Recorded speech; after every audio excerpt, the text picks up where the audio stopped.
Hello. There are several questions in the community when it comes to the law, especially with immigration matters.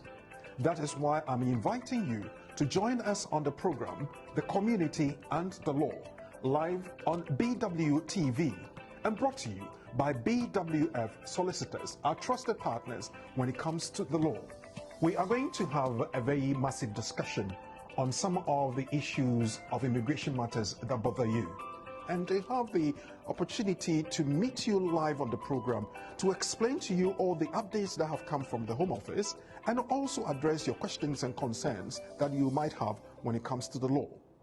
The Community and the Law is brought to you every Saturday between 4 p.m. and 6 p.m. UK time.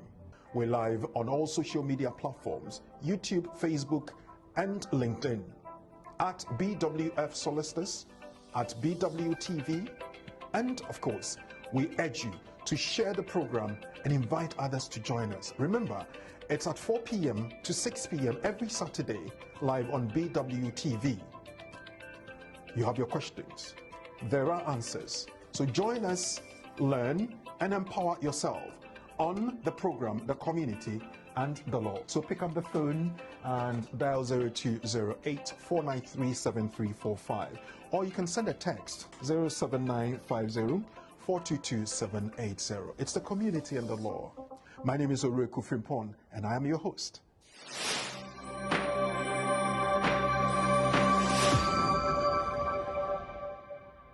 August is here, and we're happy we have sunshine here in the UK. Lovely people is another opportunity for us to meet as a community on the program The Community and the Law, live on BWTV and on our social media platforms, BWF Solicitors, both on Facebook and YouTube. Your journey to your indefinite leave to remain here in the UK. Now, for skilled workers, we are going to discuss how to secure settlement after 5 years in your capacity and in your category, I should say. My name is Oreku Frimpong, and this afternoon, we're so pleased to have you on The Community and the Law next.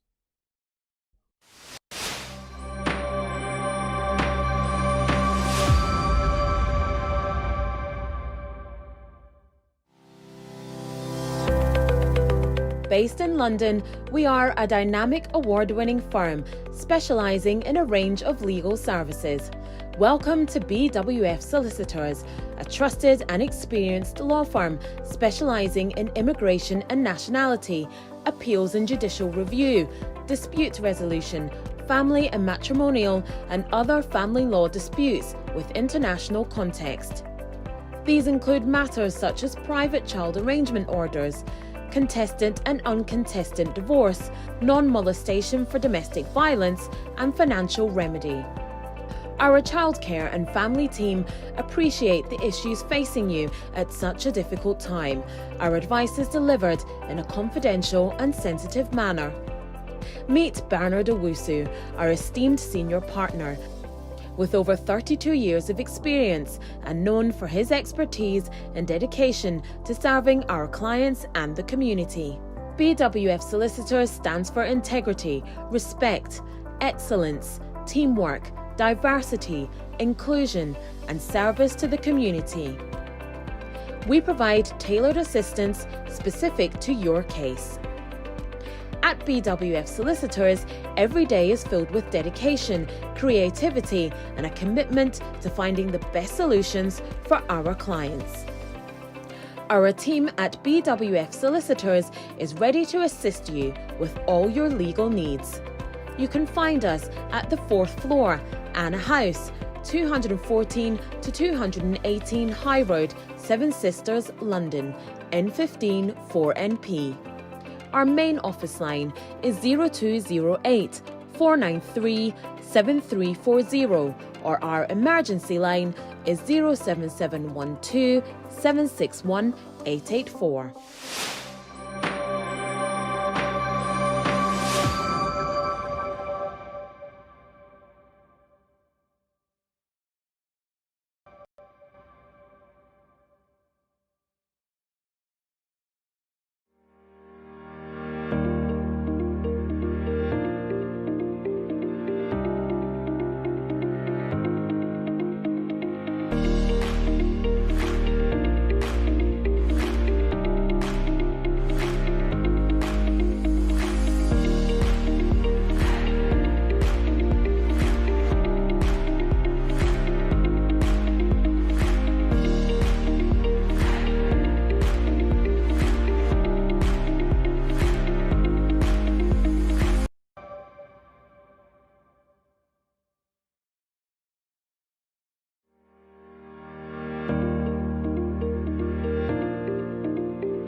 lovely people, another opportunity is here for us to meet again as a community and discuss issues that bother on migration matters, the issues of law that would help us. My name is Ulrico Fripon, and a warm welcome to another edition of the Community and the Law. We're doing this by courtesy of BWF Solicitors, our trusted partners when it comes to the law. BWF Solicitors, located on the fourth floor of the Anna House, 214 to 218 Tottenham High Road, Seven Sisters in North London. You can call them on 0208 493 7340, 0208 493 7340. All in all emergency situations, 077 127 61884. BWF Solicitors is there always in our corner when it comes to legal matters. When it comes to our immigration matters, they are there. When it comes to the interpretation of the law, they are there. When it comes to updating us what the Home Office has brought out, they are there. And on their behalf, they are welcoming us to the month of August in the year 2026. You would realize that this year has traveled so very quickly and fast. We've gone January, February, March, April, May, June, July, and we have entered August. This is the very first weekend in August, and in fact, the second Saturday in August. So obviously, it's still the first weekend. Last week was the first, and this is the 8th of it. We are happy. We've seen the sun. There's a lot to cheer about. We're on holidays. We're enjoying summer, and of course, we need to be responsible as well. So I brought you together so we can have some studies. And this afternoon, we're going to look at a journey that people have gone on. And we have the privilege of having the senior partner of BWF Solicitors, Mr. Bernard Owusu, Uncle Ben, we call him, with us as a resource person and guest. That excites me and excites you as well. So hold on tight, tell your brother to tell the other brother, and tell your sister to tell the other sister that we are live on BWTV at BWF Solicitors, both on Facebook and YouTube, and at BWTV, both on Facebook and YouTube. Welcome to the program. Welcome to August. And we start in August with a very, very lively and nice situation. One of our very own, Sandra Fraser, the front desk managers of BWF Solicitors, is having her birthday celebration today. And Sandra, hello, good afternoon. Hello. Happy birthday. Good afternoon. Thank you so much. Thank you, everyone. Yes, it's your birthday, and we are celebrating you. How does it feel? Thank you so much. I'm grateful. I'm very, very grateful, and I'm very happy to be working with BWF Solicitors. It's a great family. We see ourselves as family, and our leader is amazing. And it's always a pleasure to, invite see clients walking through and, see their faces right after everything. BWL is an honor to serve our clients and community with excellence, dignity, and genuine care. Thank you so much. I have a little surprise for you.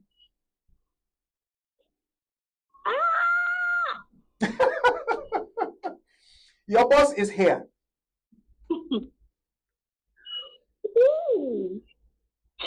And wow. we have the honor of him Thank wishing you so you birthday live on the program. Wow. So close your eyes. I'm so blessed. Close your eyes. Don't open your eyes because he's going to stand in front of you. Close your eyes. Okay. Uncle Ben Sandra's birthday is here. Yes. And we're so happy to be celebrating with her. Yes, that's absolutely right. It's always a pleasure to have people who bless you with their time and dedication and their knowledge. And Sandra is be one of those people. She holds the fort. So she's the face of BWF Solicitors. If you don't go through her, you don't get to anyone. And I'm very grateful for her service and dedication, the selflessness. You know, she's just like everybody's big sister in the office, and she makes things tick. So, Sandra, on your birthday, on behalf of BWF Solicitors, I wish you the very best of years ahead. I'm hopeful that the next few years will be even more better than the one that we're celebrating today. And on Monday, as usual, the champagne is already in the fridge. I understand that the Michelin star cook is also bringing the meal for Saturday, for Monday, and it's going to be fabulous. It's going to be fabulous. Thank you for everything that you've done for the business. Yeah.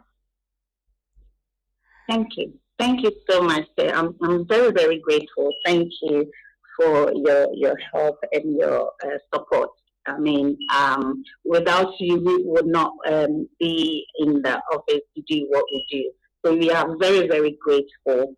Thank you. We don't have many leaders like you, and yeah, I'm very grateful to be working with you under your position. Thank you. Yeah. So I will tell Pastor Otu that you will drink champagne on Monday, and that he should exempt you from Holy Communion.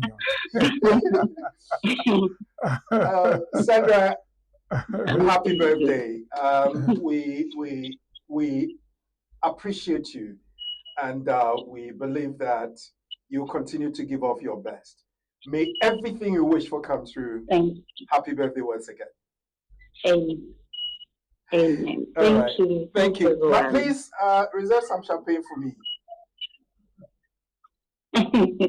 Thank you. I'm looking forward to it. You're looking forward to that, definitely. It would be honored. Happy birthday to you once again. Thank you. Well, viewers, on behalf of BWF Solicitors, as we said, we have wished Sandra a happy birthday. May everything she wishes for herself come through.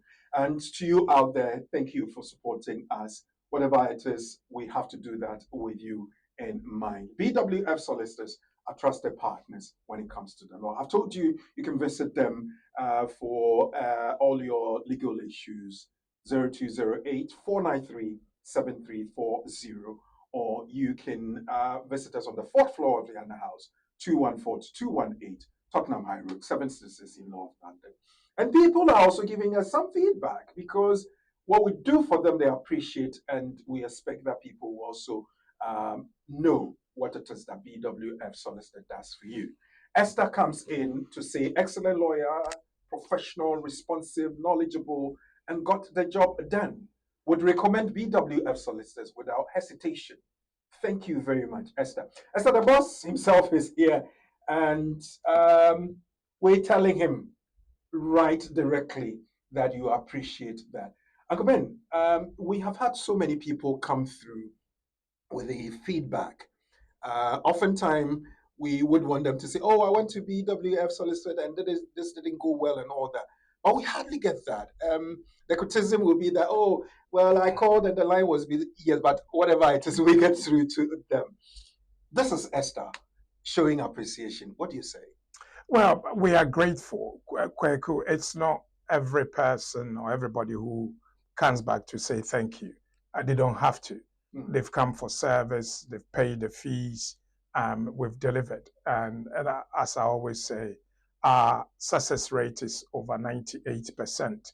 And, for a firm our size, which is about one of the biggest in the community, that should tell you something. But for me, what really matters is not that we have achieved something, is that we have met someone's expectation. Because every person who comes through us has 4, 5, 6, 7, potentially 10 to 20 people behind that person who stands for these people as a source of income and a breadwinner for the family. So if it goes well for them, it goes well for potentially 20 or more people. And when I tell my story, that when I started in my mid-20s, I never knew that I would be doing this for 34 years plus. But above all, the most satisfying thing for me is people like this.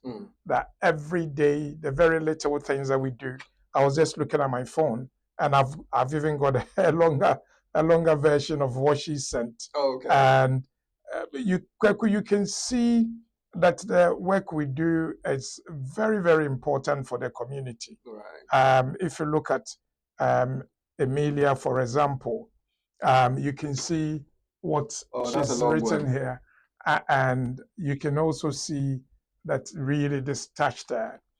And for all of us, and I say this to the community, you know, all the time, it's not about the money. It's about the humanitarian gesture that you're giving. Of course, you're running a business, so you need to pay your overheads. But I've always said that if you deliver, the money will follow. And, you know, we say money because, you know, coming here, I had to put petrol in my car. Obviously. I had to wear my shirt.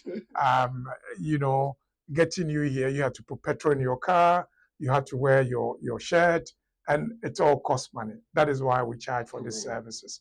With your permission, I would read a bit of what Amelia has written. Yeah. She says, this outcome would not have been possible without your expertise, patience, and dedication as a solicitor.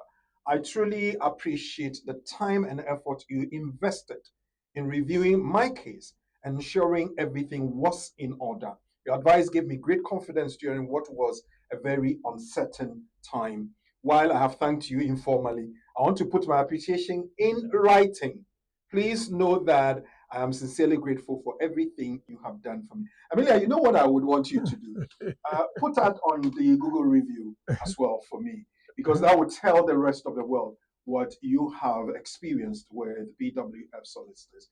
And we're also very grateful that you have patronized our service, and we want to serve you and many other people in the community as well. Remember, we're on the 4th floor of the Hannah House, 214 to 218 Tottenham High Road, Seven Sisters in North London. We work Monday to Friday between 9:30 in the morning and 6 p.m.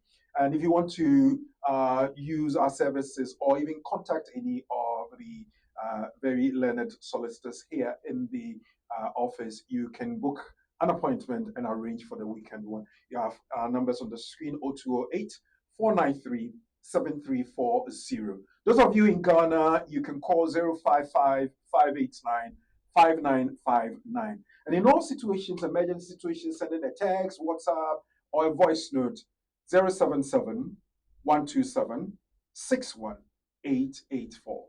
BWFsolicitors.com is our website, and I would want you to be visiting that website because the resources on there are great and enormous. Articles, short videos, explanation to issues, and all the updates are there on the website. So visit bwfsolicitors.com, and also visit our social media handles at BWF Solicitors. All the social media handles we on there. BWF Solicitors also gives us the opportunity to come your way with a program like this one, the community and the law. We do that every Saturday between 4 p.m. and 6 p.m. On Thursdays, we have a tree edition we do with Rainbow Radio. And on Friday, Namayati does the legal education with the lawyers as well in the local language. So BWF Solicitors, what else can you ask for? And they do a lot more. For example, this afternoon, we're going to have a very interesting discussion.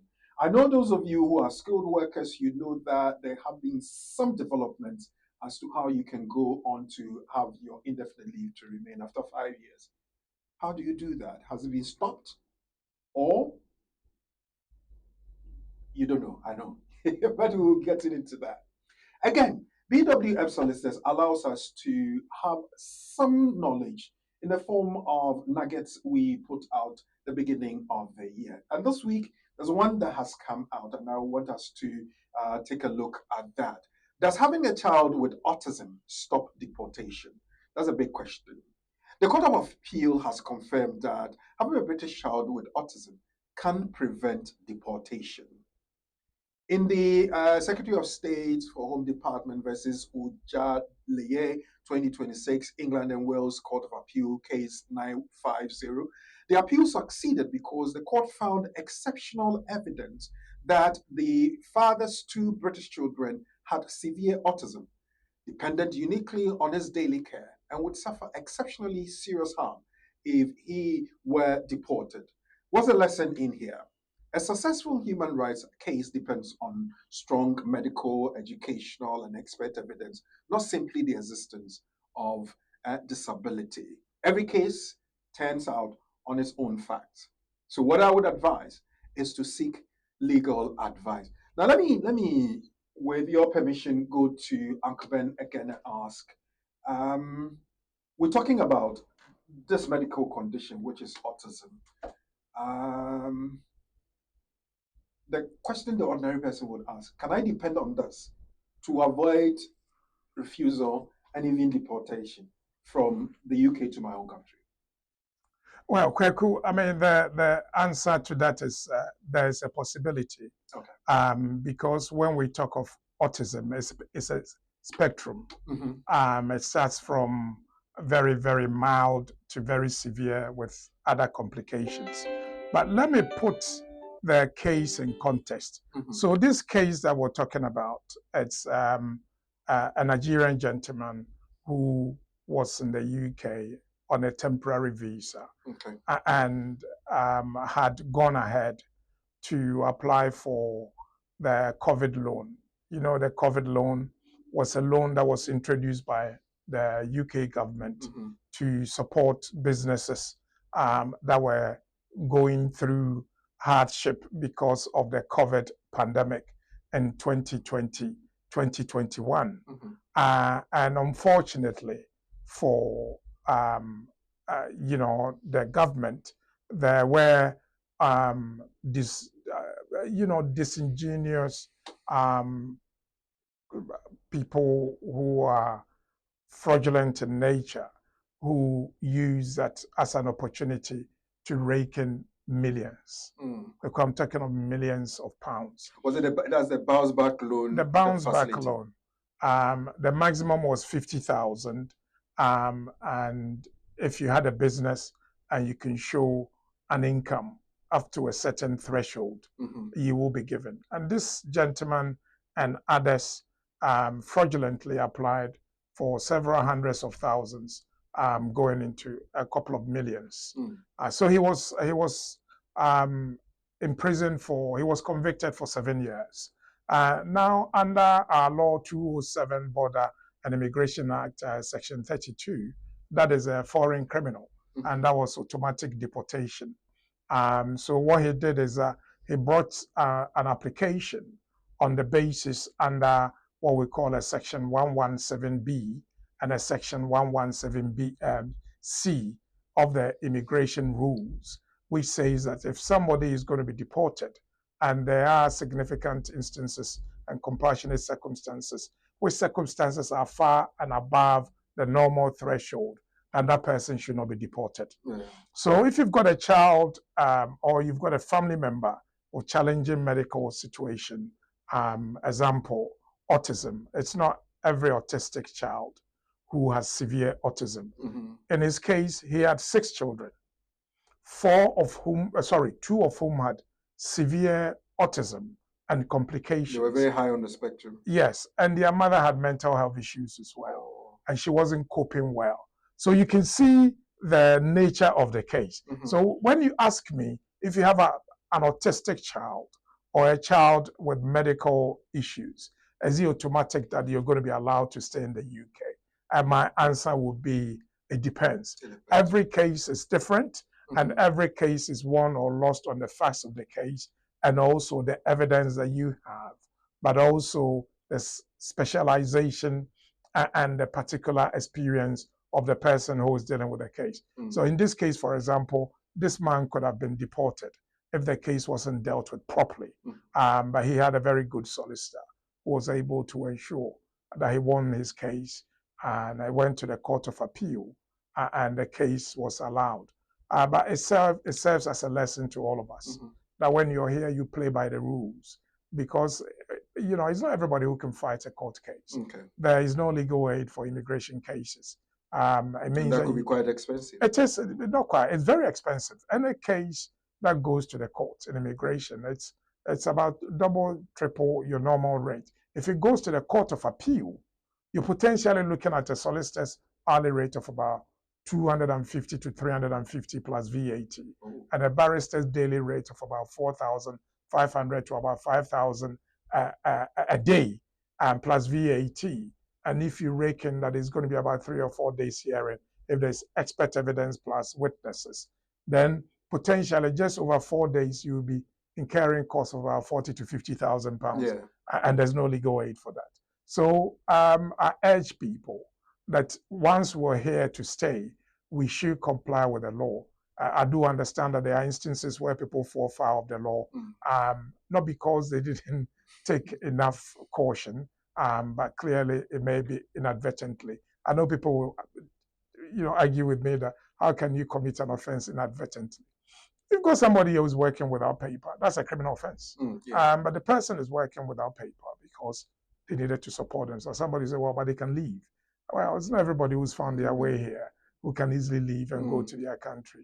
As I said, we've got clients who are ordinary cleaners, but they've been able to support their children in Ghana. 2 of them are medical doctors. 2 of them are lawyers. And this woman was a cleaner. So it tells you that, the things that sometimes we take for granted is very important for people. And we should be very, very careful. First of all, don't put yourself in that situation. Second, if you have a challenging case, always speak to a lawyer. And 4, please make sure that your peers and your friends are not people who are characterized by fraud, so that they don't push you into fraudulent activities, which may land you. We've also recently done a case, a man who bought a house using a false name. At the time, he didn't have papers, he bought a house. And later, he got indefinite leave to remain. He's got a child or 2 children here. He's now met a new partner. And he was convicted for 2 years. And when he came out, they signed a deportation order against him. We fought the case, we're still fighting it, but it's very difficult. It's very, very, very difficult. And that's why I always tell people, don't get yourself into those particular situations. Well, it's always best for you to give your case to a professional to do for you. The lesson here, as Uncle Ben has reiterated, you could be successful, but it depends on some evidence and, of course, dealing with the right legal person. Every case turns on its own facts. Seek specialist legal advice. I would urge you to always be speaking to BWF solicitors for them to help you. And when they stay in your corner, Uncle Bernard said, and I'm reiterating, they have 98% case success. So they are experienced enough to do things for you. Call them on 0208 493 7340. Or in emergency situations, you can send a text, send a WhatsApp message or a voice note on 077 127 61884. 077 127 61884. Now we're going to go into our discussion for today, and the topic this afternoon is your journey to indefinite leave to remain. How to secure settlement after 5 years as a skilled worker. Uncle Ben is going to lead the discussion. He's a senior partner of BWF Solicitors. So get yourselves ready, get your notepads, get your links ready to share in your network. We'll be coming back to look at this. The lines will be active after the discussion on 0208 493 7345. Or you can send a text or WhatsApp to 07399 208-468, sorry, 07399-208-468. BWF Solicitor. No, don't call now. I just mentioned the numbers and the phones are going off. I know you've missed Uncle Ben, but he needs to tell us what it is that he has to tell us first. So get ready for that. We'll take this quick break, say thank you to BWF Solicitors, and when we come back, we'll delve straight into the discussion. It's the community and the law. What's the number?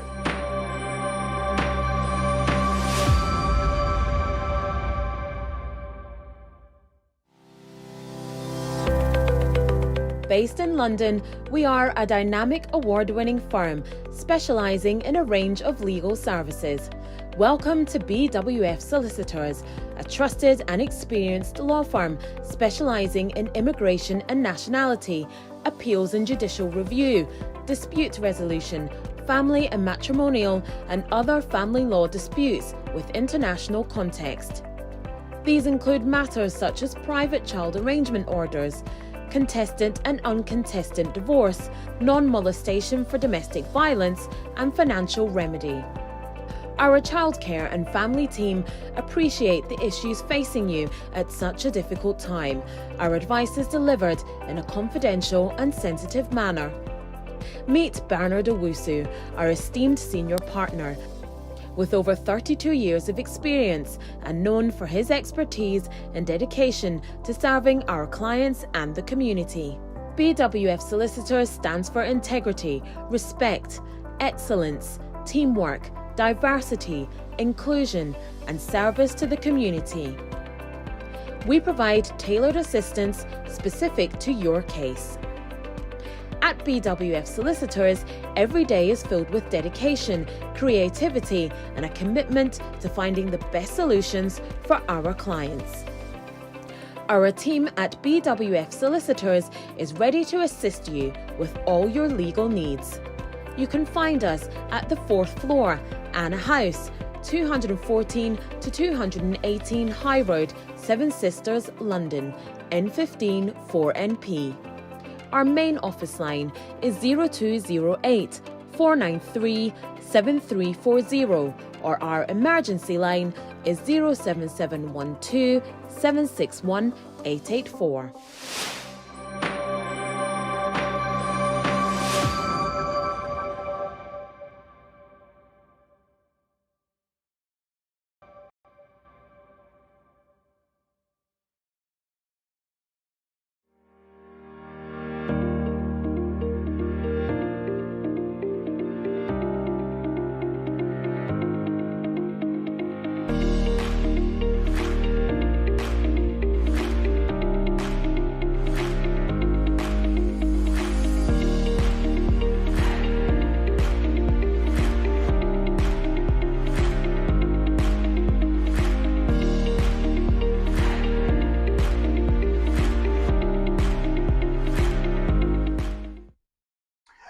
Welcome back, and thank you for still sticking around. We're live on BWTV at BWF Solicitors on Facebook and YouTube, and at BWTV both on Facebook and YouTube. Your journey to indefinite leave to remain. How are you going to secure settlement after 5 years as a skilled worker? We're doing this courtesy BWF Solicitors, as I keep saying, and I have the honor and privilege of hosting the senior partner of BWF Solicitors, Uncle Ben, with us. And he is going to tell us what it is that the law says. Have there been any changes? I know you would be wondering, well, had they said that in autumn 2026, there are going to be changes, people are going to go through 15 years and all the rest of it. Is that what is happening? The main man is here to lead us into that. Akoben, good afternoon once again. And Good afternoon. Thank you for coming. To be fair, today we are overwhelmed because we haven't seen you in a long while. I know you're a very busy person, but you've made time to meet us on the program this afternoon. We're grateful and welcome once again. Thank you, Kweku. As you know, the nature of our business is that you always prepare for transition and succession. So the only way you can do that is also give the space to other people to come and showcase their talent, and that's what I've been doing for the past 34 years. Yeah. Well, we need to be celebrating this, you know.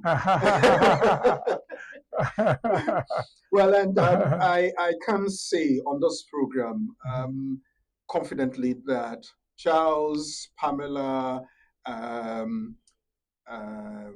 Eleanor, yeah, and Frank, yeah, they have been doing so very well, and it shows me that your transitioning is working so very well. I will have to learn from you and get somebody to say my seat. Well, thank you for coming this afternoon. Indefinite leave to remain, I know is one of the things that people always yearn for. when they have come in on some kind of visa. It's often said that after 5 years, after a certain time, after a long stay, 10 or 20 years, and all that, people get indefinite leave to remain in this country.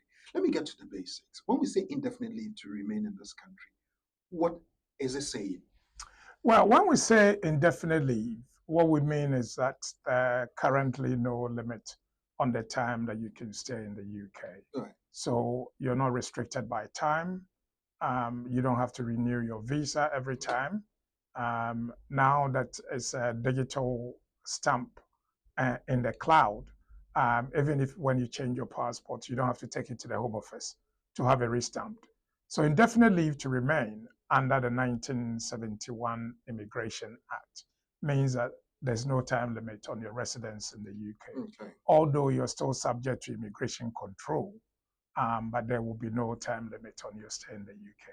And there are routes to that point, isn't it? Absolutely. So the standard route, as we all know, is 5 years.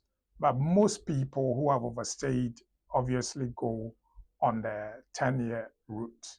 And the 10-year route obviously means that it will take you 10 years to get there.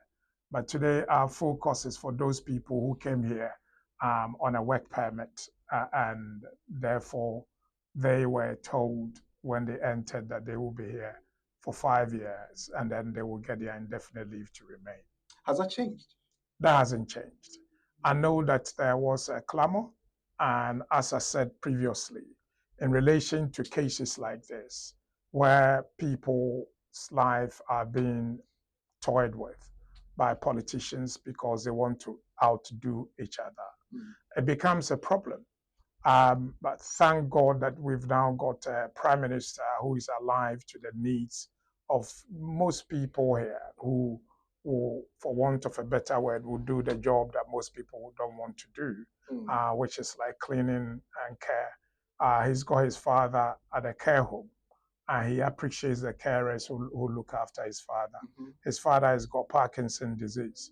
If you've got a relative who, especially a parent who needs support, you will appreciate the work that carers do. And so far, he's changed the language a bit. I can see him fighting for people who are already here not to be subjected to the potentially draconian change in the law from 5 years to 10 years. If it's just time, then of course that won't be a problem. It's not just time, it's money. Because every time you renew your visa, you pay money, and it costs a lot. I mean, for the care people, they don't pay much. It's about 375. They don't pay the IHS because of the nature of their jobs, and also, they don't pay the potentially thousands of pounds. But for people who are here as spouses, because it's not only for people who are here on a work permit, but it's also for people who are here as spouses or parents of children. As I said, there is a 10-year trajectory. That one is there. When they start, they know it's 10 years. Okay. So there's no argument about that. But people who entered on the promise that when you work, pay your taxes, and comply with our laws, after 5 years, we'll give you indefinite leave to remain. I don't think it's fair that the British sense of justice will allow that, because I watched both the House of Lords and the Parliamentary Committee on the Home Select Committee in relation to this particular matter. And overwhelmingly, everybody's saying this is against the British sense of justice. You cannot ask someone to come and serve you for 5 years and promise them that once they've served you for 5 years, they can go and do whatever they want to do. And now you want to lock them into 10 years. It locks them to a particular employment. It locks them to a particular employer. It locks them to a particular salary, which is not the most glamorous of work, and it's not well paid. Let's not mince words here. They don't pay them very well. Even by the Home Office threshold, the maximum pay is 25,000 on the care. That's the minimum pay, which will allow you to meet the threshold. We'll go through and we'll see what the thresholds are. So they're not well paid. If you're paying somebody a gross salary of 25, their take home is about 1,500. And potentially rent would take virtually everything away. Absolutely. If they're living in London or in one of the large cities, then that will cost. Well, if they've got children, then again, that's also potentially an extra cost that, so it will not be fair. And I think I, for one, have always said and believed that the 10 years will not happen. I've always said that. It doesn't matter who is in power, whether they're Conservatives or Labour or Reform, they can change the law, but the fact that they will change it retroactively is what everybody is speaking against. Yesterday, I saw or I heard the Conservative leader, Kemi, saying that she would take council apartments or social housing from migrants. I don't know where she gets some of these things from. It's like people, they just talk. It's totally impossible. Not in the UK. Not when we've got a court system and these people have legitimately... laws work. Absolutely. Yeah. Absolutely. So this is not America where Donald Trump can wake up and do things. This is the UK, and that's why we're different from America. Yes, they are more successful, and for that reason, sometimes people defer to them. But our sense of justice here is the envy of the world, and everybody tries to emulate the This situation where people are apprehensive about going to the 10-year route instead of 5, when you would have spent. Is it what was put in that consultation somewhere last year? Yes, that's what was put in the consultation. And remember, I think on a couple of our programs, I did say to people that they should go online and share what they can. Mm-hmm. I know we don't like reading and we don't like writing. We like watching Konkonsa on TikTok, and people form gangs against other people. We need to invest in ourselves and educate ourselves because it's very important. It's what it is. The consultation is done. Mm-hmm. Our friend, the Home Secretary, if she gets her way, she wants to apply it retrospectively. But clearly, that's not something that the Prime Minister will allow. Well, then let's look at what it is that we need to do, how we can secure that indefinite leave to remain at the back of the promise that was made. After having a 5-year contract and you stayed here continuously for 5 years, you could apply for your indefinite leave to remain. The conditions attached to this and around this, are they the same conditions that would apply to every other journey that leads to indefinite leave to remain? So the path is different.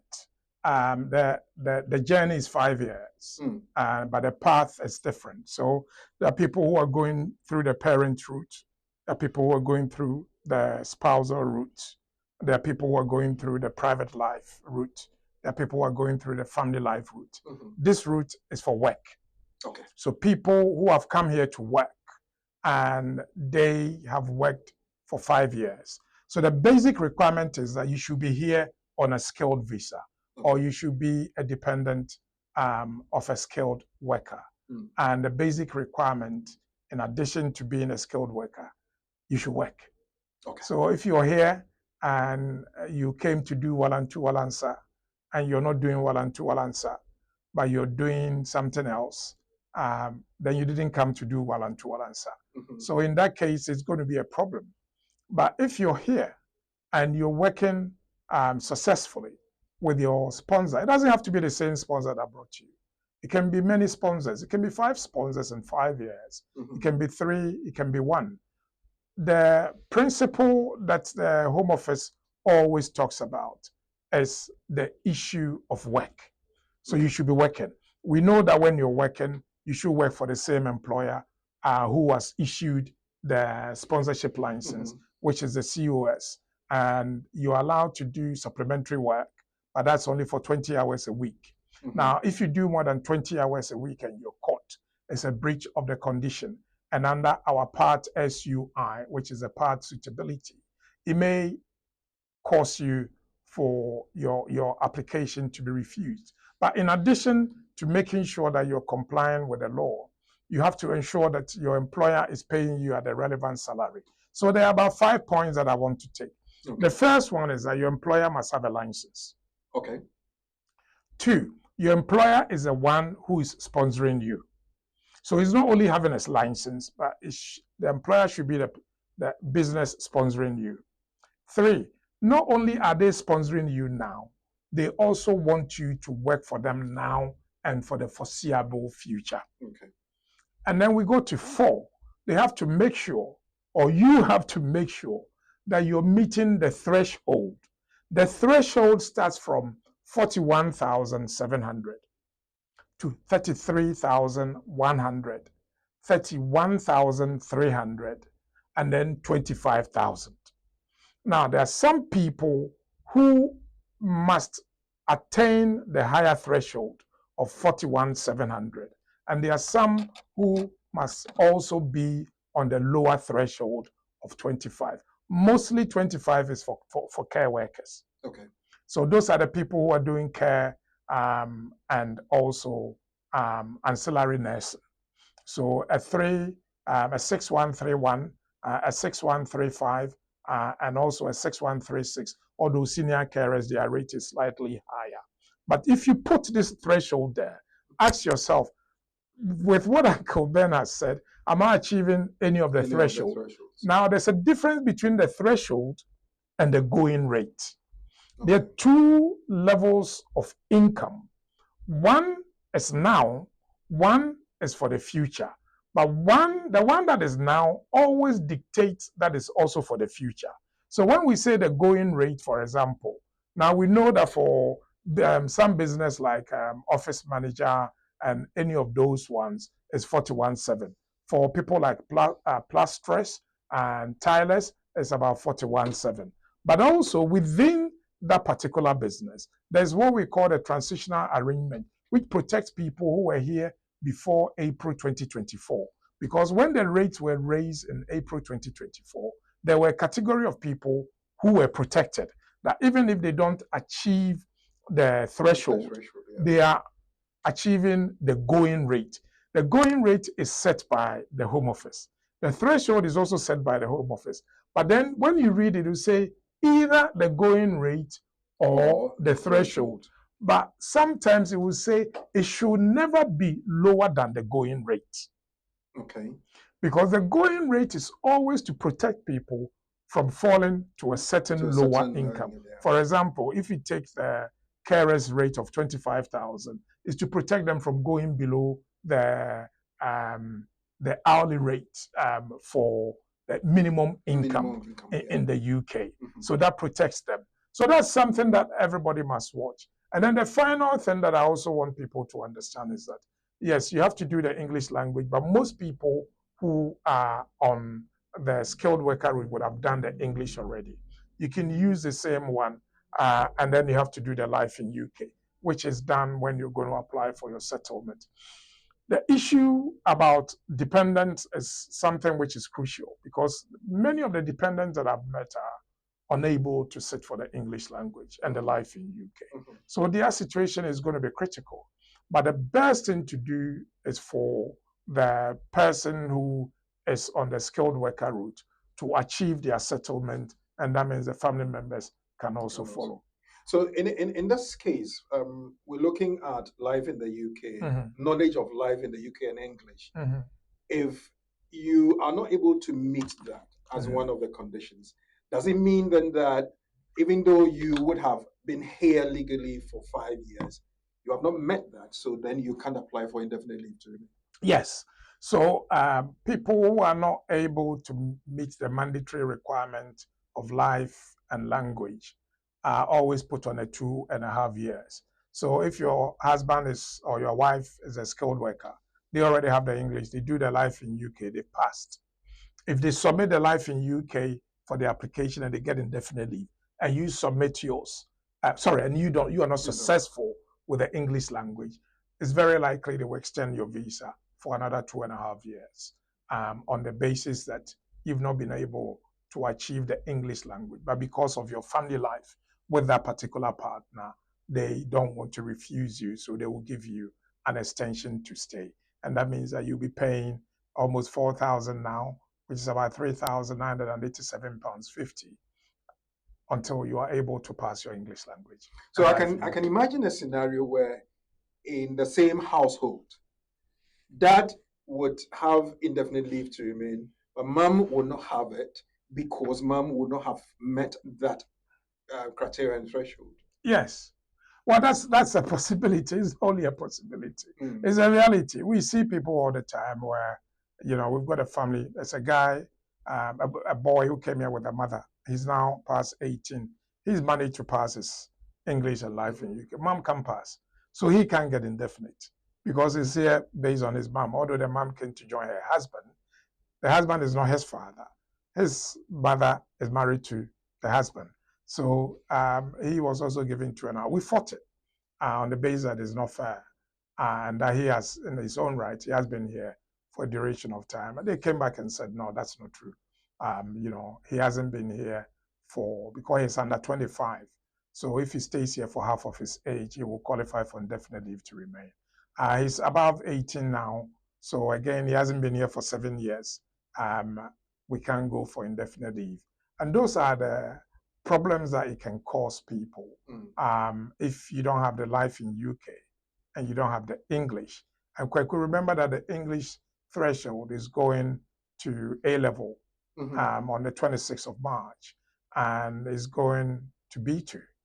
So that if people don't qualify now and they are applying in 2027 after the 26th of March, even if they've got a B1, they will have to sit for the B2. The law is there, and for people who are who intend to apply after next year, March, my advice is that you should be aiming towards a B2 now. You can sit for the B2 now if by the time you reach your settlement, it's not more than 2 years. You can also do your life in UK. But remember that life in UK is not on a level like a B1 or B2, it's pass and fail. So although I know they will change the syllabus because they're reviewing now, you can still do it and it doesn't expire for the life in UK. I am thinking of a situation where Kofi Manu came in on a 3-year contract. He has finished with a 3-year contract.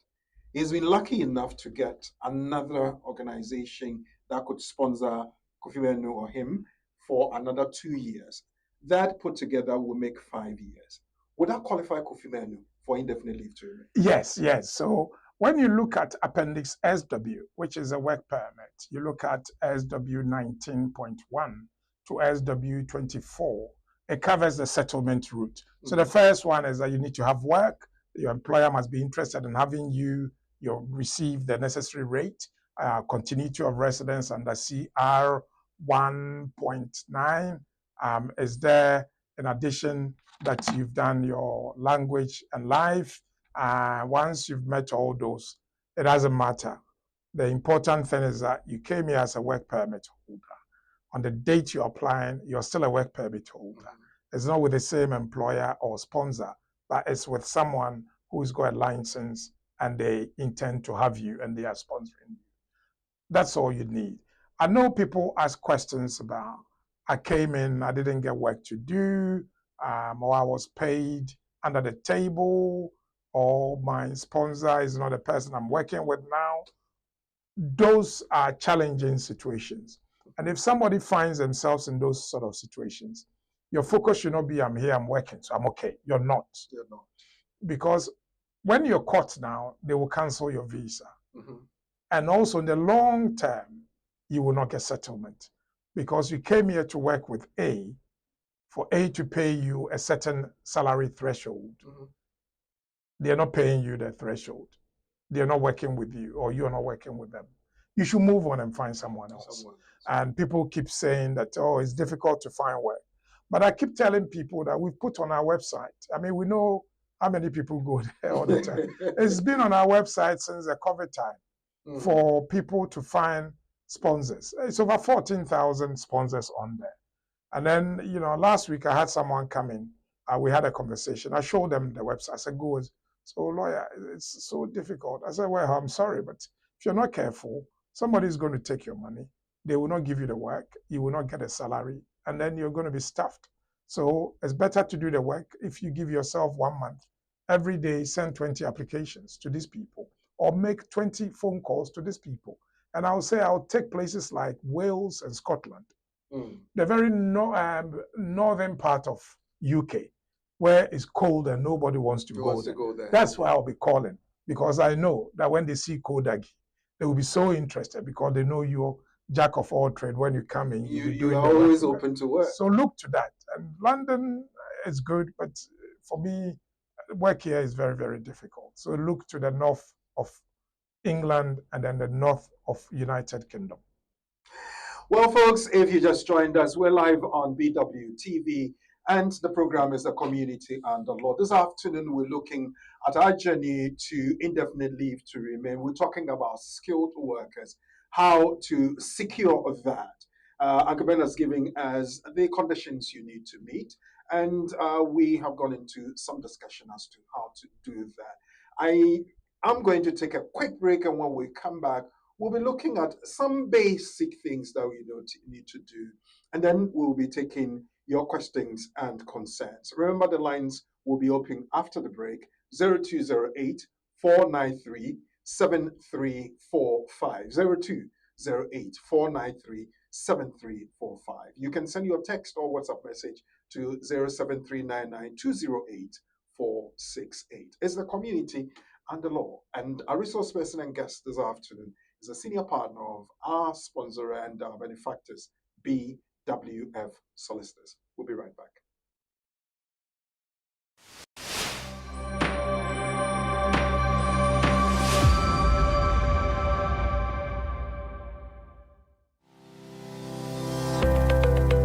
Based in London, we are a dynamic award-winning firm specialising in a range of legal services. Welcome to BWF Solicitors, a trusted and experienced law firm specialising in immigration and nationality, appeals and judicial review, dispute resolution, family and matrimonial, and other family law disputes with international context. These include matters such as private child arrangement orders, contestant and uncontested divorce, non-molestation for domestic violence, and financial remedy. Our childcare and family team appreciate the issues facing you at such a difficult time. Our advice is delivered in a confidential and sensitive manner. Meet Bernard Owusu, our esteemed senior partner. With over 32 years of experience and known for his expertise and dedication to serving our clients and the community. BWF Solicitors stands for integrity, respect, excellence, teamwork, diversity, inclusion, and service to the community. We provide tailored assistance specific to your case. At BWF Solicitors, every day is filled with dedication, creativity, and a commitment to finding the best solutions for our clients. Our team at BWF Solicitors is ready to assist you with all your legal needs. You can find us at the 4th floor, Anna House, 214 to 218 High Road, Seven Sisters, London, N15 4NP. Our main office line is 0208 493 7340, or our emergency line is 07712 761 884.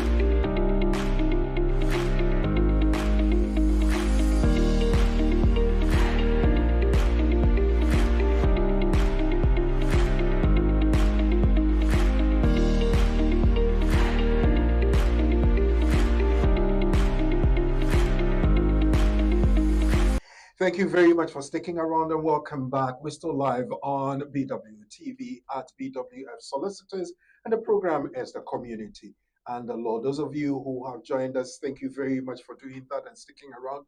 If you stayed with us for a whole hour, then it means that you really value this and we appreciate you as well. So share the link, give us your comments. If you have a question, you can put it in the comment section down below, or you can call us on 0208 493 7345. Beatrice, thank you very much. It's a very educative. Thank you. We do that every Saturday, so please join us same time next week as well. We have Nanaba giving us the victory sign.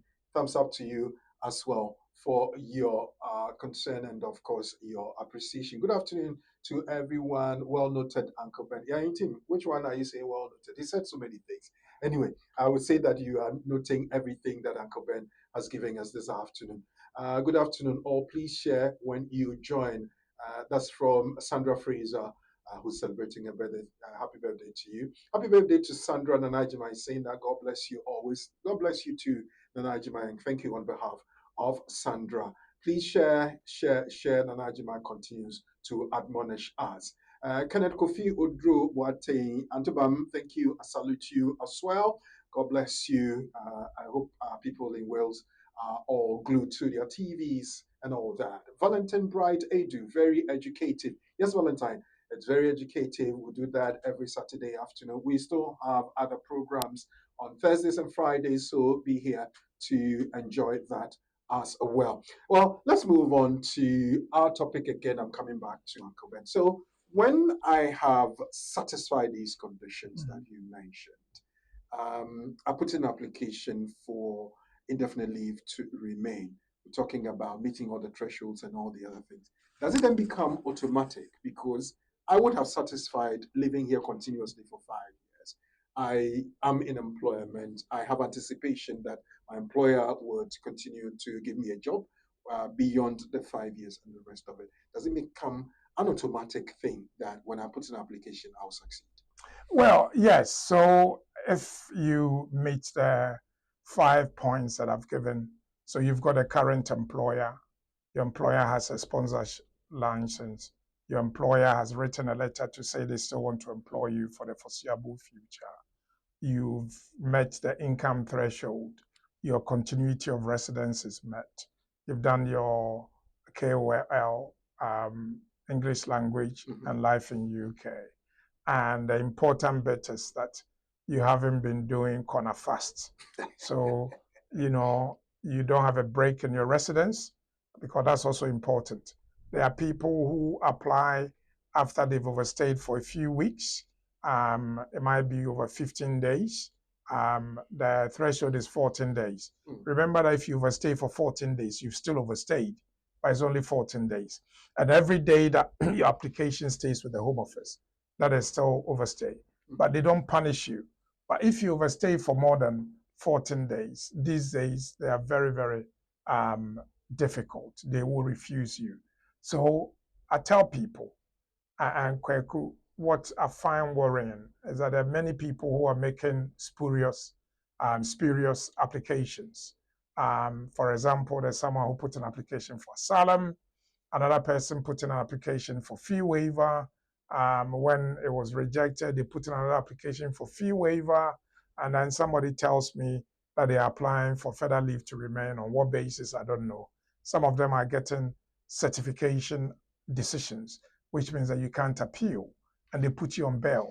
Once they put you on bail, although the bail regime has now been amended to cover the same exception under the SUI, which is the suitability 13.1, which is the overstay, the previous one of 39E, it still will affect you if you go beyond the 14 days. So my advice to all of you, I know desperation sets in sometimes, but go to lawyers. I can't emphasize this enough. Yeah. When I say go to lawyers, I mean go to lawyers. People come to me, what's the name of the lawyer? I don't know. Did you go to the office? No. My elder at church told me. So the name on the phone is elder lawyer. It's very disheartening. Yeah. What I tell people is that When you go on YouTube and Facebook and TikTok and you see people come there, they should be using their names, for example.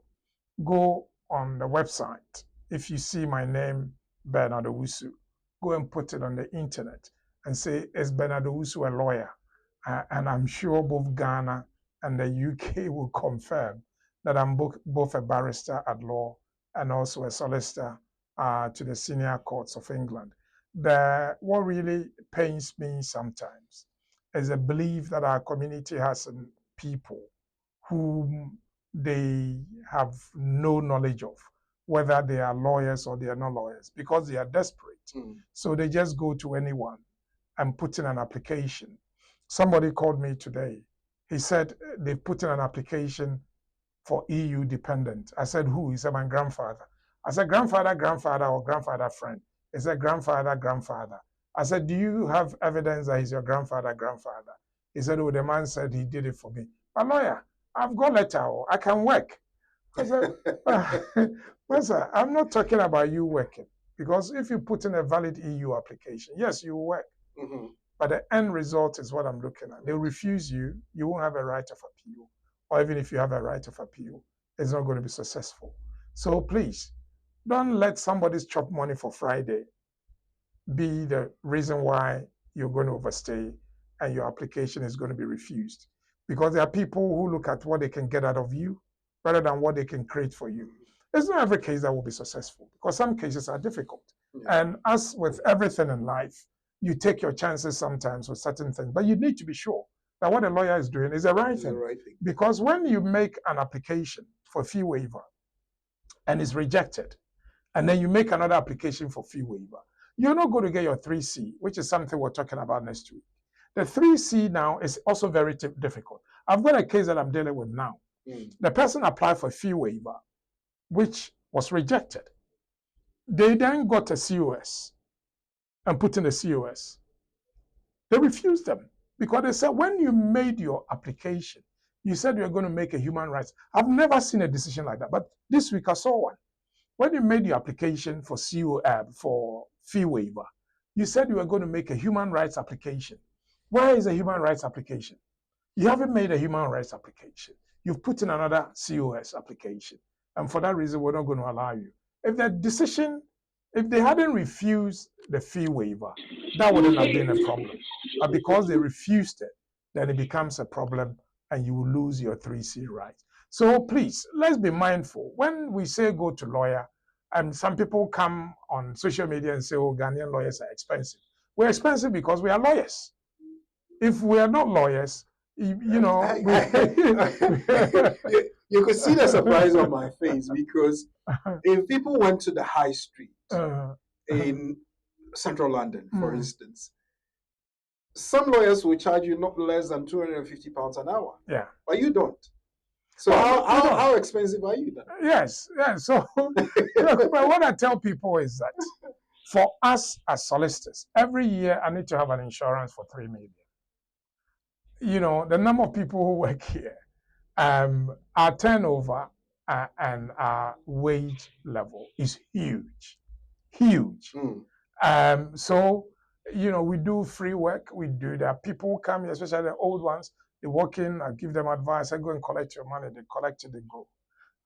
But, you know, if you want to do Afasiedro, which is a medication they sell on the Kumasi bus, which cures all diseases. It cures cocoa, it cures headache, it cures one size fits all. Then you can go and do TikTok lawyer. That one, I always say to people, I mean, I've been here long enough to know where it will end you. But I keep saying that there are many, many Ghanaian lawyers who are genuine lawyers, some of whom I know, many people. I was at an event last week, Sunday.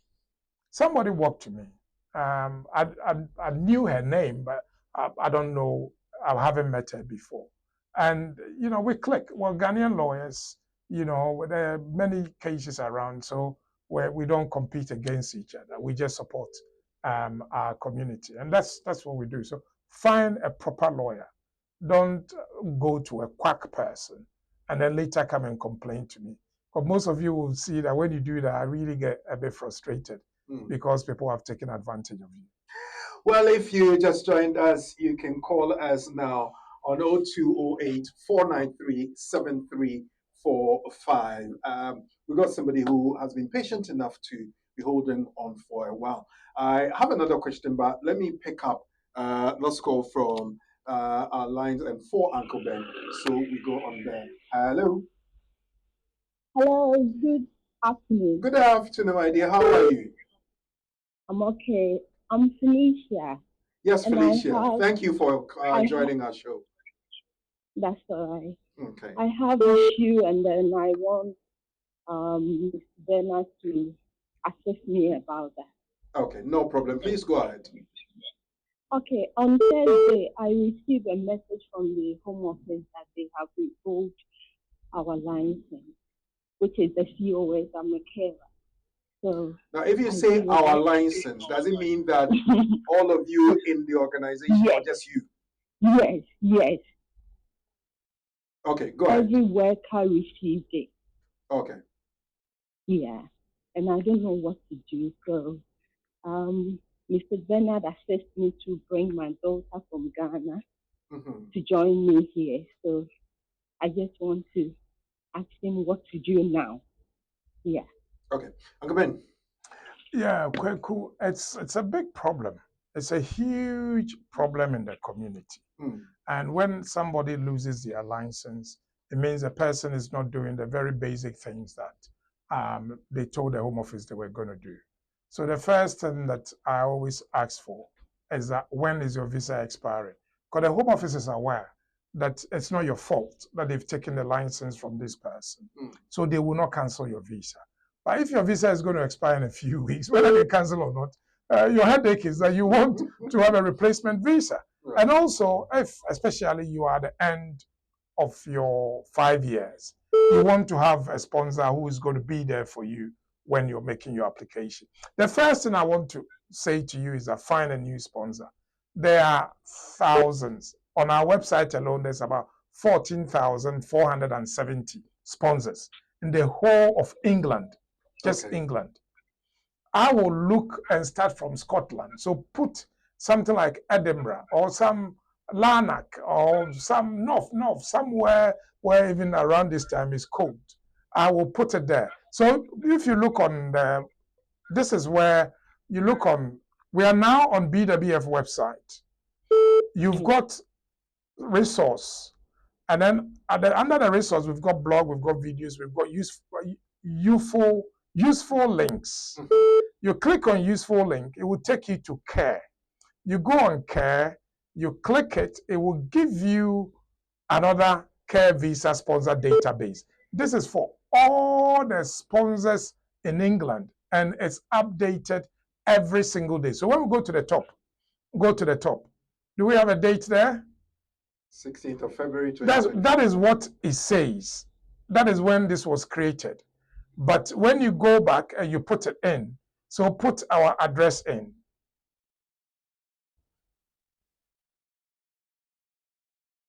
N15 for NP.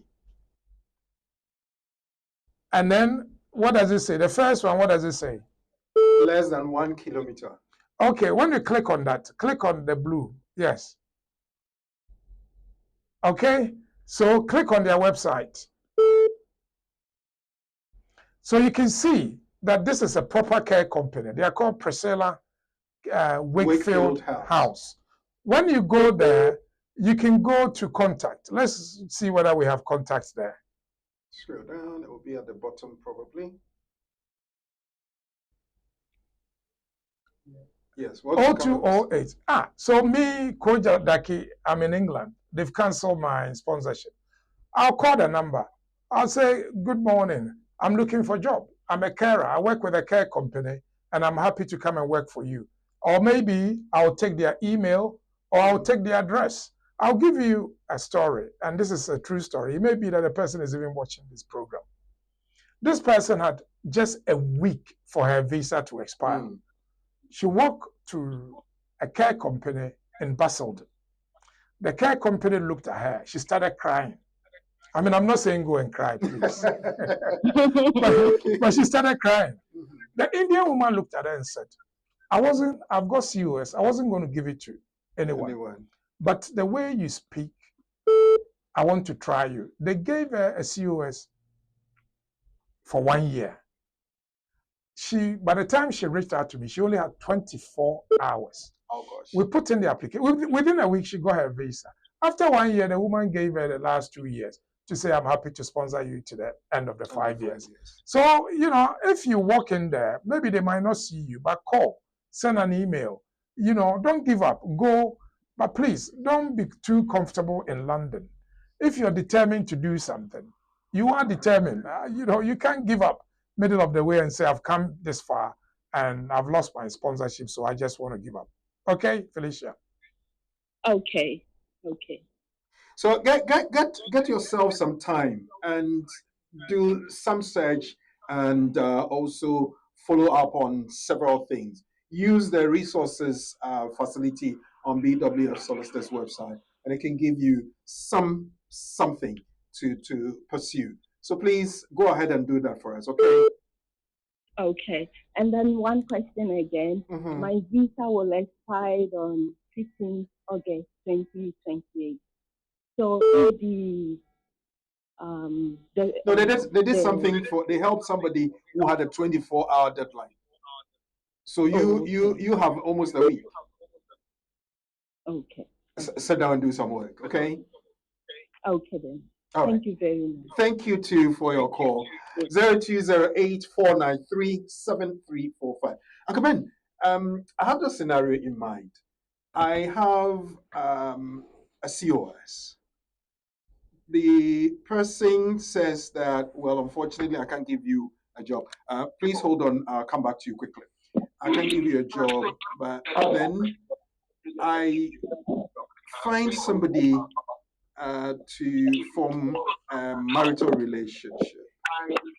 When I change to that route, would my 3 years that I worked as a skilled worker vanish, if I'm allowed to use that expression, and then continue, or I can put the two together, then make 5 years and apply for indefinite leave to remain? Well, yes, it will vanish. So you have to start the 5 years all over again. Okay. But it's better than having nothing. So nothing at all. I always tell people it's better. I mean, yes, you have to go through the 5 years on the partner route because you've changed from a worker route to a partner route, and it means that you have to start all over again. All right. Well, my friend on the line, hello. Hello. Good afternoon. Good afternoon. Yeah, how are you? I'm good, and you? We are doing very well by the grace of God. Yeah, you have a question. Uncle Ben is here. Please go ahead. Okay, Uncle Ben, good afternoon. Good afternoon. I came here in 2023, and my company didn't have work for me, but later I was doing like 20 hours. But this month I've got NHS work. So I'm asking the 2 years, okay, November will be my 3 years here in the UK. And I was given 3 years in the NHS. So can I apply for my indefinite to remain? Yes. Once my 5 years. Yes. Once you've been here for 5 years, you can apply for your indefinite. You know, listen, the Home Office is aware of what went on. They are aware of what is still going on. They've taken a lot of licenses. There is still unscrupulous people out there. So my position is that when you employ somebody, you have to give them work. And all those people who are not giving work, I'm not saying go and sue your employers, but you can sue them. There's a case law that came a couple of months ago. So if somebody brought you here and they haven't given you work, move. Go and find somebody who will give you work. Move quickly, because they are bad people. It means that they're not doing the right thing. Move and go and find work. I'm glad that you found the NHS. And again, are you going to work as a carer or as a nurse? A carer for now. But you've got a nursing qualification from Ghana. Yes, but here I haven't got my PIN yet. Why haven't you got your PIN?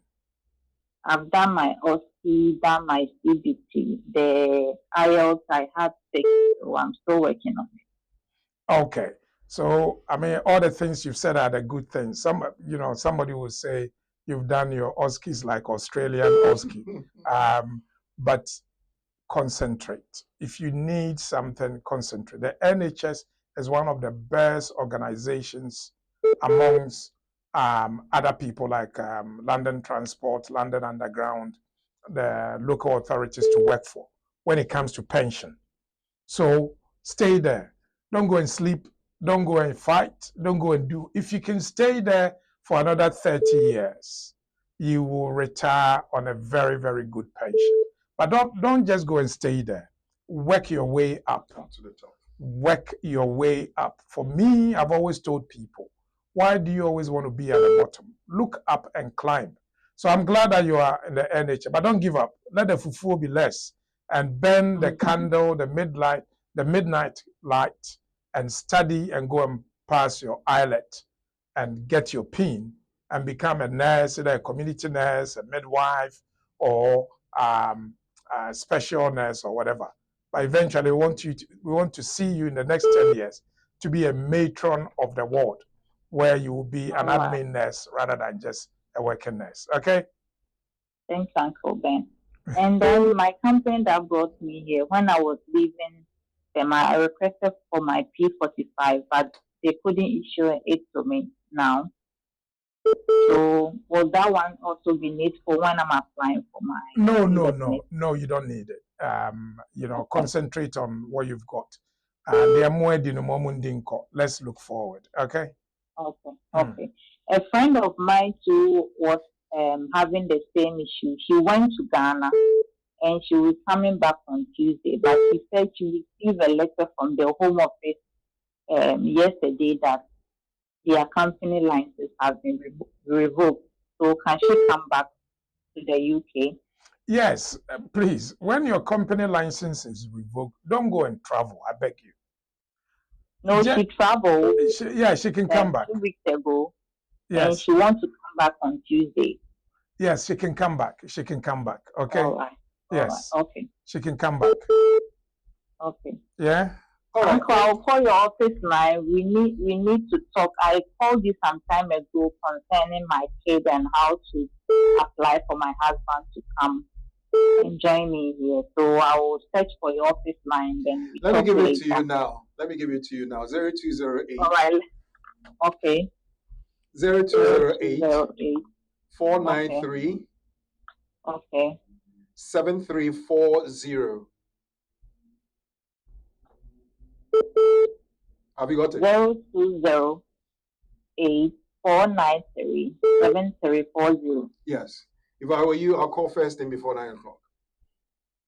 All right. All right. Thank you very much. 0208. Thank you so much. You're welcome. 0208 493 7345. Hello. Hello. Good evening. Good evening. How are you? Thank you. I'm good, thank you. And you? I am good. Yes, please go ahead. Uncle Ben is here. Can I speak to you? Or many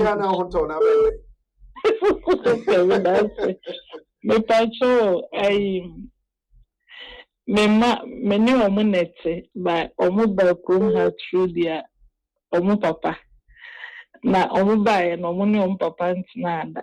MSC when you're indefinite. And see, let me say, so mu be naturalization na.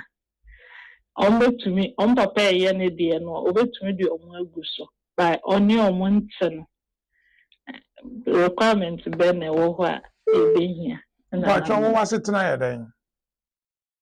But you say I'm assuming it's indefinite by me just last month here.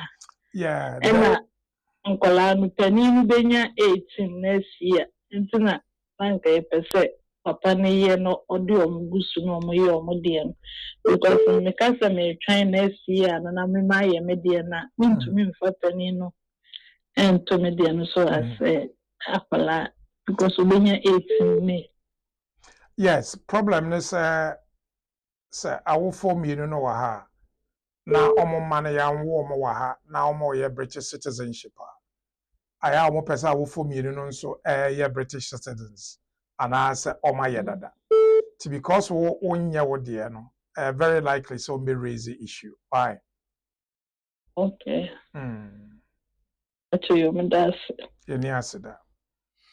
Well, those of you who have put your questions in the comment section will be picking some of these for Uncle to help us with some answers.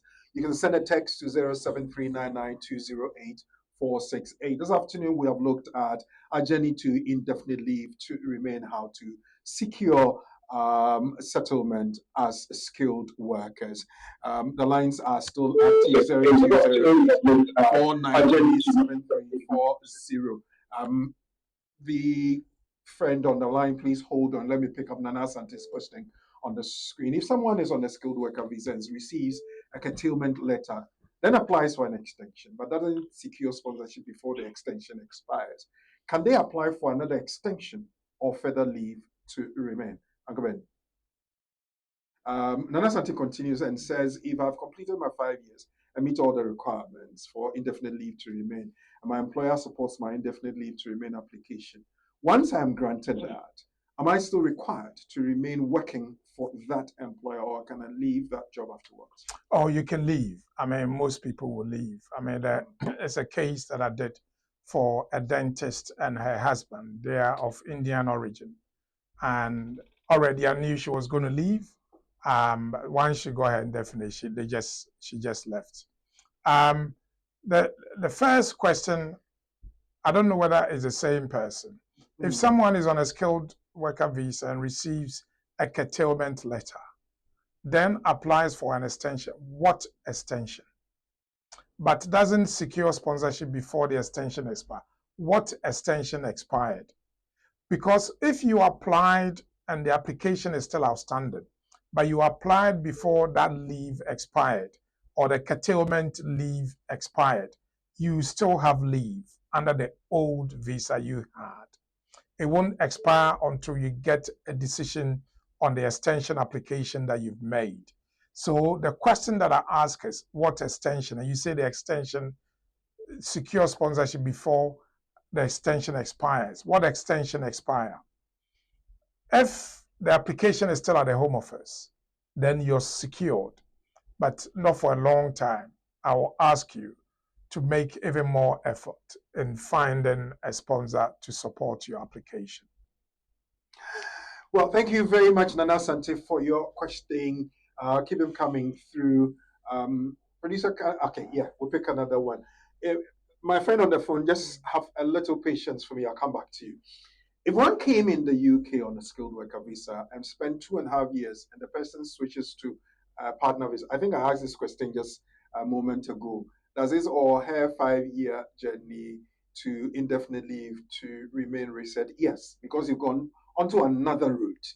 So then you start your 5 years again. So Ernest, unfortunately, you can't put the two together. You have to start all over again. Hello. Hello.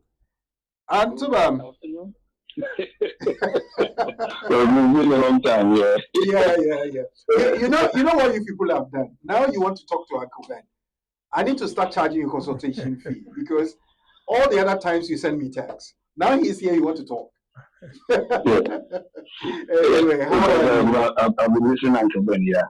I have 2 questions. The first one, yes. The second one might be a complaint, and I need help from Uncle Ben. Okay. The first one is if somebody has done the license of UK test somewhere in 2012 and he never applied for naturalization, and now he decided to apply for his naturalization, but he can't find the reference number for the that's in UK. How is he going to go about it and get the reference number? So 2012 and 2026. Yeah. That's about 14 years. But you can't find your reference. What do you do? That's right. Is that the question? That's the question. Okay, let me throw that first one off to Uncle Ben so we don't miss it up. Well, it's very difficult, especially if the company has folded. And if the company has folded, unfortunately, you will not have the reference number. It's not something that goes to a central repository. I would have thought that sometimes the Home Office had records. But unfortunately, those days, the way the setup was, now it goes to a central repository. But those days, it went somewhere else. And that's a problem. So the first thing I want you to do is to go online and see whether you find a trace of the company. If you go to company's house, you will find it. Even the people who were on the company, you will find them, even if they are no more directors. You can then put it on social media or somewhere else and see whether you can have direct access to them and send them an email or a telephone call and see whether they can help you find it. Because business folds, but the records may be somewhere in the cloud. Or on a network, and they might be able to find that for you. Okay. Well, can I the second one? Yes. The second one is, let's see, I don't know if it's a complaint. I would like to know if the Home Office is a money-making business or they are just here to help migrants. That's my question. First one, and I will continue why I'm asking. No, I add that. Why are you asking? Because it started with this application fee when people are paying 4,000 per head, and now after that they started premium fee, premium file billing, and all that, and up to now they've gone into naturalization. They are giving people 1 year for them to get their how do you say it? You get your application will be answered in a year, minimum 6 months to 12 months. Now, they have people telling us that if you pay £1,000, we're going to look into it within 24 hours. So that means they have people who can do the job, but just that because they want to make money out of us, they're doing that. That is what I'm trying to figure it out. If it's right, and if Antibat can help me, if it's not right, we can sue them, and then we take it from there. Because it's like they are making too much money of this, like that. All these people, they don't understand that people are paying that money to get their status in this country. And they see and think, get out, go out, and back. We are paying that money individually, making the economy also very. So if it's something we can be talking about it, if they can help us within 24 hours paying extra money. Why can't they help those who put the applications in and they wait for 12 good months for people to travel to their funerals and all that? This is something that I'm worried about. Well, thank you, Uncle Ben. Thank you very much. Uncle Ben, that must be a genuine concern, and it must be something in the community. Yes, it is. I mean, it's not only the community that's worried about it. So when you look at the Home Office annual accounts, they provide the whether they're meeting their costs or they're under. You can see that with child citizenship registration, they reduce it from 1,200 to 1,000. But for most applications, I think they're taking in a lot of money, and they're actually making profit. When you look at they do publish it. I'll find it and one day we'll go through that. But yes, they make profit on your application.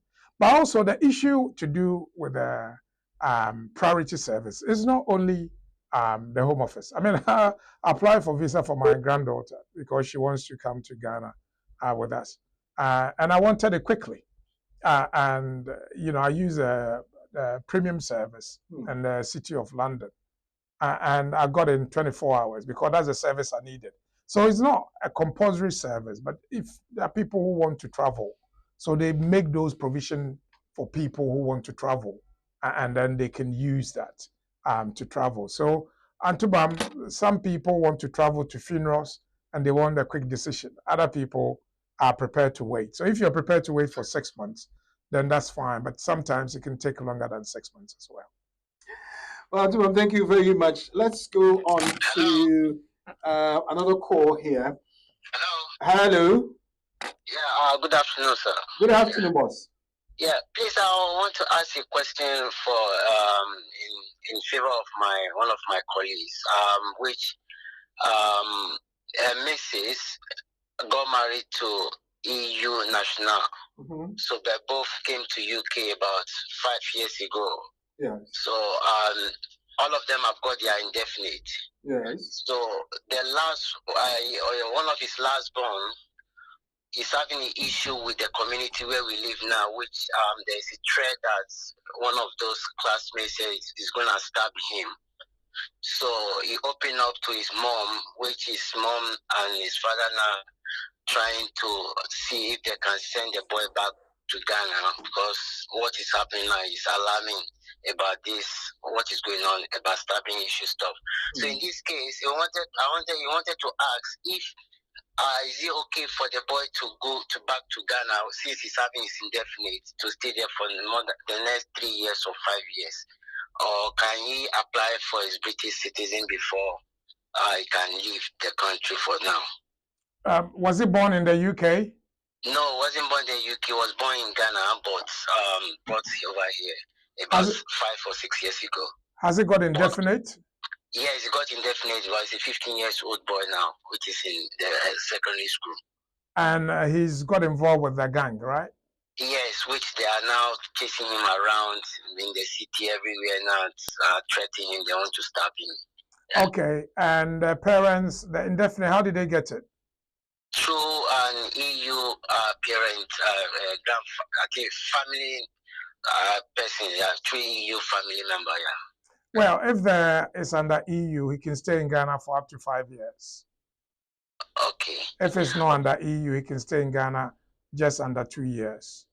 Okay. Well, so it's not necessary for him to get his registration British passport before he leaves the country. I will advise, if that's possible, then you should do that. Because remember that if there are two parents, both should be applying for British citizenship with him, or both should have British citizenship. Oh, okay, because his father is an EU national. I think he's a Spanish passport holder, but their mom is a Ghanaian national. So I'm not sure. I think the father is having settled status. Yes, the father will have settled status. The mother can apply with him. And if the mother can show that she has sole custody of the 15-year-old, then she can justify why the father doesn't have to apply for citizenship for the child to be granted. Okay, sir. All right, thank you, sir. You're welcome. Okay. All right, thank you very much. We'll go online to pick up some of the concerns there. Remember, we're live on BW TV, and the program is The Community and the Law. Our resource person and guest this afternoon is a senior partner of BWF Solicitors, Uncle Ben. Bright Opoku says, someone applying for further leave to remain as a partner or under Appendix HM Armed Forces, FLRAF, what English language requirement does he or she need to satisfy? Does a person need live in the UK test as well? Well, FLRAF, it's an extension. So I assume that there's a partner who is applying for. Is he a partner or the person? If someone is applying for further leave to remain as a partner, yes, they need the English language. FLRAF will be an A1, extension will be an A2, and then we'll go to B2 from next year. If they can do the B2 one, they should do it. If they can do A2, they should do it. Else it's A1, yes. Okay. All right, Bright. Thank you for bringing that one up. Kofi Chere says, my employer's sponsor license has been revoked this week. However, my visa will expire May 2029. I'm looking for a new sponsor. But my question is, before a curtailment letter is sent to me, can I continue to work for my employer? Okay, so you can work, but this is a problem. That both the sponsor and the sponsored, you have a particular duty. The duty is that you work for that particular sponsor. The sponsor also sponsors you. The sponsor's ability to have you work with them is because they are sponsoring you. If you don't have sponsorship or you're not working for anyone, you don't have a right to work for any other person. And therefore, although I say you can work because I know you have to eat, the problem is that you're both committing an offense, because the difficulty you have is that I know nobody will come and look for you. But if, God forbid, that happens and you're caught, he doesn't have the right to. Because when he's employing you, He knows who you are already. So because he knows who you are already, he knows that you should be sponsored. And because he knows that you should be sponsored, and he also knows that you're not sponsored, he can't employ you. And it's a cloud, 99 case. It happens all the time. And particularly for that employer, it becomes a problem. If you are working for someone else, say, let's say you're doing supplementary work, when they do the right to work check, it will show that you're allowed to do 20 hours. But for that employer, he already knows that he can't have you work for him. So if you're both doing that, then it becomes a problem. Just be careful. Kofi Ture, thank you very much. That's your answer. Move on to the next one coming from Valentine. Valentine came in earlier on. I think that must be a second question. It says, can someone bring kids on an MRES visa if you are 6 months to visa expiration or 2 months to complete school? I mean, student visa that allows dependent, so MRES. He's come to explain it. I don't know how accurate that is. Yeah. So there are some students who can have dependents and others who cannot. That is the difference. Okay. I'm sure they were here for a period or they are on a certain course that allows them to bring their dependent. Yeah, if you want to bring your dependent and you're still a student, you can bring your dependent. Okay. 0208-493-7345.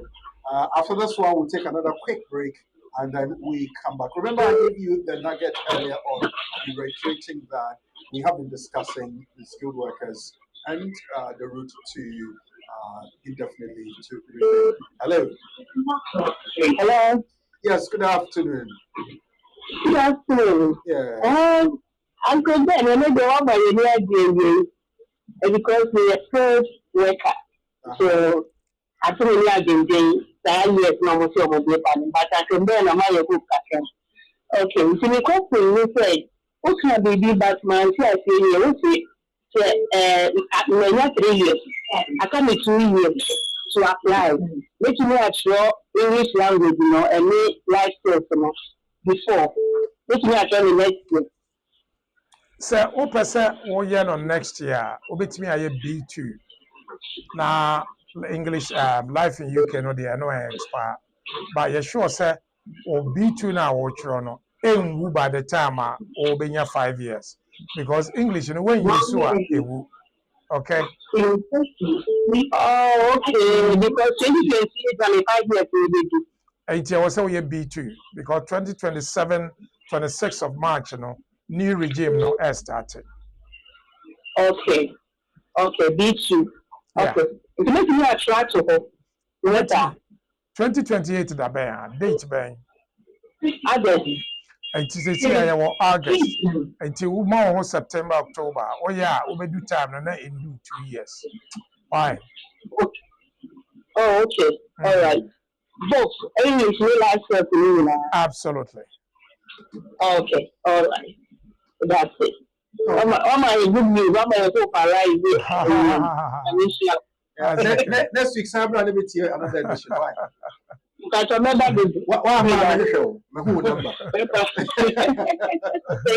Thank you very much for that. Hello, good afternoon. Good afternoon. How are you? I'm fine. How are you too? I'm very well, thank you. Uncle Chris, I was just following the whole program. I have a question. I came here as a student. Yes.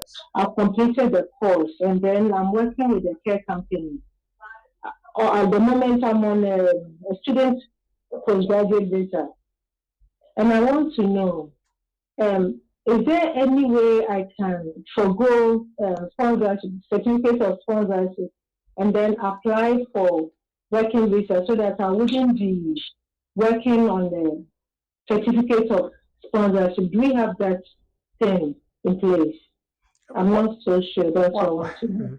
What do you mean by working visa? What's that? Instead of being on sponsorship, is there any way you can apply for a working visa, not necessarily attached to a company? Do we have it like that? What is your qualification? Masters. Masters in what? Project management. What project are you managing? I just completed. That's what I said. So what are you doing now? I'm working with a care company. So what work are you going to rely on to apply for the work permit? I wanted to know if the company can give any letter which says that we want to work with her, so that I can apply for a working visa, not necessarily with the course. I want to know if it works like that. That would be Christmas come early. I wish we can all do that. My dear, it doesn't work like that. So this is where I always tell my Ghanaian friends and clients, if you're serious, you've done project management, somebody will go and set up. I remember when I set up this business, I was coming from a background of legal aid. Everybody was worried I was going private and I wouldn't survive. Now it's more than 20 years. And as I keep saying, we are about one of the biggest firms on the high streets in the community. So you can set up your own business and you can work hard. People who succeed in life are the people who do the extraordinary things that others do not want to do. So for example, I keep telling people, we've put 14,470 sponsors on our portal. I haven't seen a single person call me that, Uncle Ben, I found a sponsor on your website. Because we don't want to do the extraordinary things. So you've done project management.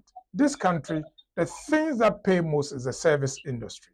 Project management is providing a service. You can set up a business, have a turnover beginning maybe 100,000, and you can self-sponsor yourself. But I can see the easy one is to go and work in where you're working now, which means that they have to give you a sponsorship license. So speak to them if they want to give you a sponsorship license. Okay. Yeah? Okay. Okay. Thank you. Yeah, but hold on. Hello. I realized that your, well, I can't say demeanor because I can't see you, but I realized your tone fell. Uncle Ben is giving you something to think about. Are you considering that? Yes. Yes. I wanted to set up my own. In fact, I've been to so many places looking for shop, but at the moment, the cost they want to charge per annum is a little higher for me. Shop for what? That's why I wanted to shop for. What are you using the shop for? Uncle Ben, I have so many. I have about 2 things on mind that I wanted to do, like to. You know what I would do. You know what I would do.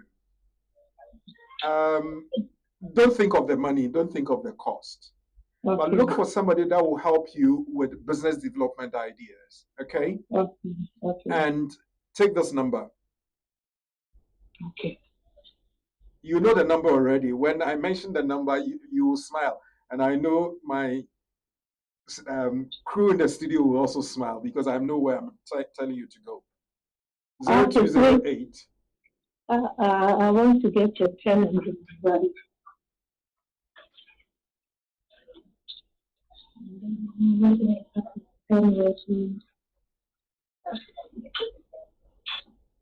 Yeah. Yes, I'm not ready. 0208. Yeah. 493. 7340. 0208 493 7340. Yes, when you call, ask them to direct you to where you can get business development consultation. Okay? Oh, okay. Yes. Don't think about the money. Think about where you want to be. That's the most important thing. Okay? Thank you so much. Okay. All right. All right. So I said earlier on that after this one, when I was taking a break, I'll take a quick one, direct you to our social media handles. And when we come back, we will look at our nuggets, summarize, and then draw the curtains down. It's still the community and the law, brought to you by BWF Solicitors.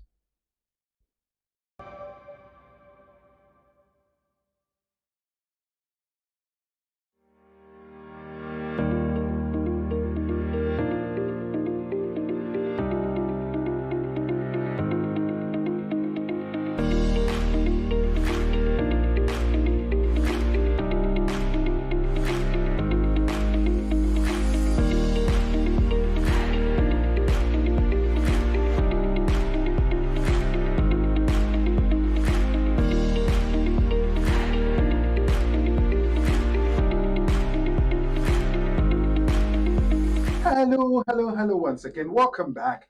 The numbers on the screen are for you. So 0208-493-7340. That's BWF Solicitors. And you know what I mentioned that every week, at the start of the week, we drop something that will help you enhance and enrich your knowledge in the law.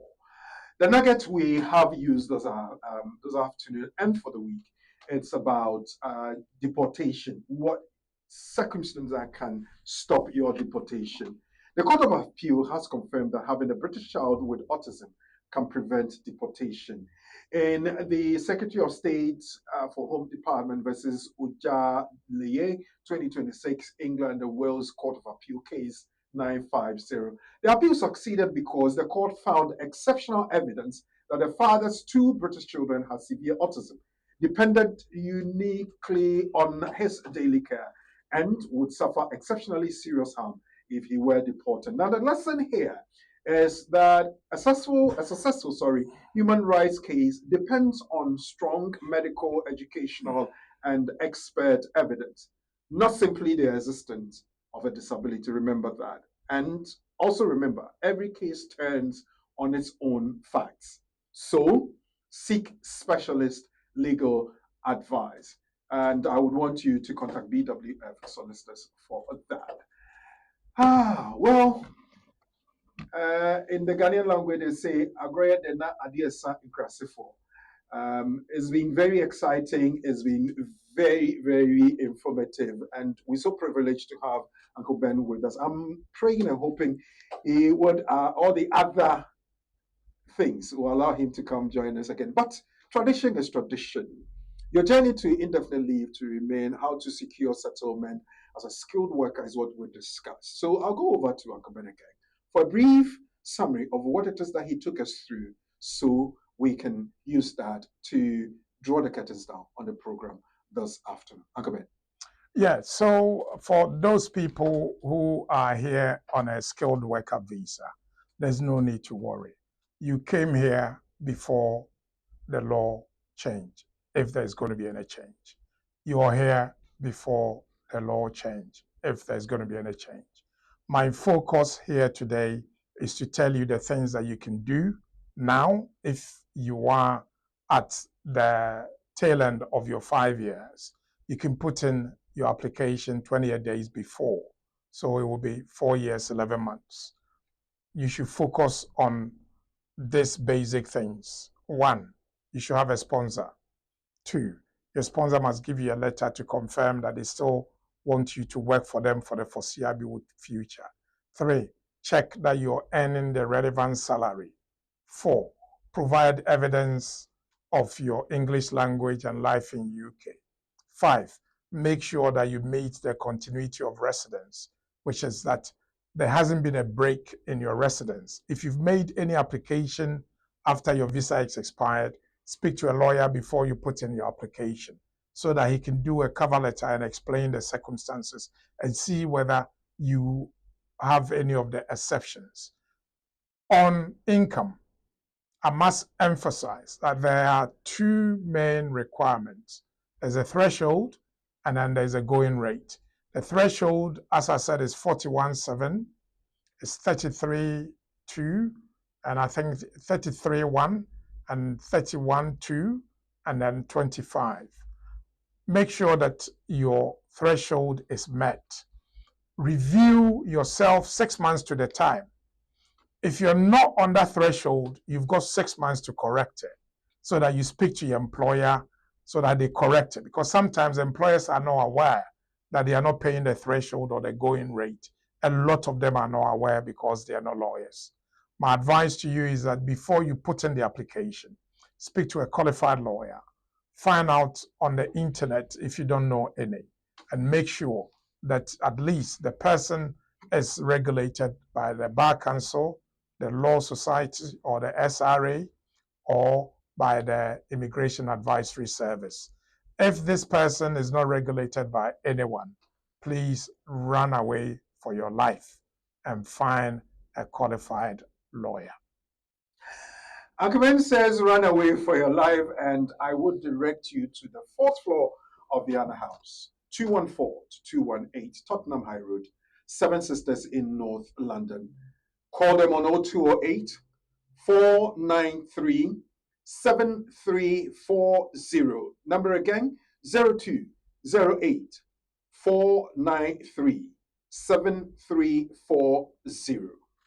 They work Monday to Friday between 9:30 in the morning and 6 p.m. in the evening. BWF Solicitors, we simply say, are trusted partners when it comes to the law. They have given us the opportunity to come your way with another edition of the Community and the Law. Unfortunately, time and tide waits for no man, and we can never be exceptions to this general rule.